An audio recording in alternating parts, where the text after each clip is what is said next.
Halo guys, kembali lagi bersama saya Rili Papadak. Di sini saya akan menjelaskan sedikit mengenai metode topsis. Baik, perhatikan video berikut. Pertama-tama kita perlu mengetahui apa itu metode topsis. Metode topsis adalah salah satu metode pengambilan keputusan multi kriteria yang pertama kali diperkenalkan oleh Yon Dan Huang pada tahun 1981. Metode ini merupakan salah satu metode yang banyak digunakan untuk penyelesaian pengambilan keputusan secara praktis.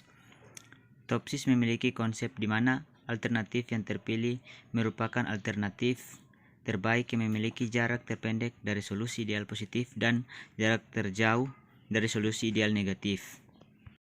Semakin banyaknya faktor yang harus dipertimbangkan dalam proses pengambilan keputusan, maka semakin relatif sulit juga untuk mengambil keputusan terhadap suatu permasalahan. Apalagi jika upaya pengambilan keputusan dari suatu permasalahan tertentu, selain mempertimbangkan berbagai faktor atau kriteria yang beragam, juga melibatkan beberapa orang pengambil keputusan. Permasalahan yang demikian dikenal dengan permasalahan multiple criteria decision making. Dengan kata lain, juga dapat disebut sebagai suatu pengambilan keputusan untuk memiliki alternatif terbaik dari sejumlah alternatif berdasarkan beberapa kriteria tertentu. Metode topsis digunakan sebagai suatu upaya untuk menyelesaikan permasalahan multiple criteria decision making. Hal ini disebabkan konsepnya sederhana dan mudah dipahami. Komputasinya efisien dan memiliki kemampuan untuk mengukur kinerja relatif dari alternatif-alternatif keputusan. Berikut langkah-langkah metode topsis. Langkah-langkah yang dilakukan dalam penyelesaian suatu permasalahan menggunakan metode topsis adalah sebagai berikut. Pada langkah pertama, menggambarkan alternatif M dan kriteria N dengan ke dalam sebuah matriks di mana X, Y, Z adalah pengukuran pilihan dari alternatif KI dan kriteria KJ. Matriks ini dapat dilihat pada persamaan 1.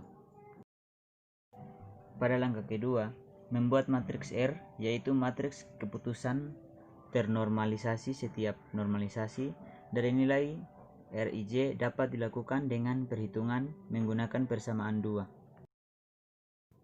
Pada langkah ketiga, yaitu membuat pembobotan pada matriks yang telah dinormalisasi setelah dinormalisasi.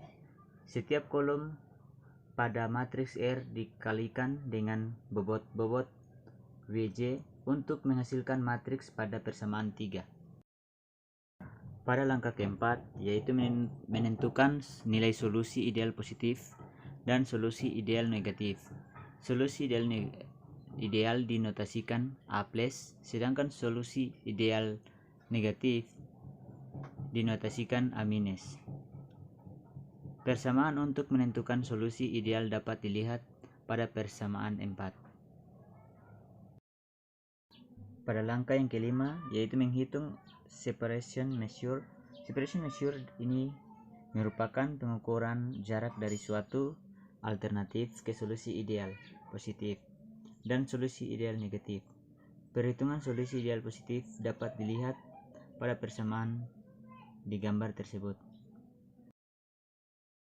Dan yang terakhir, langkah ke-6, yaitu menghitung nilai preferensi untuk setiap alternatif.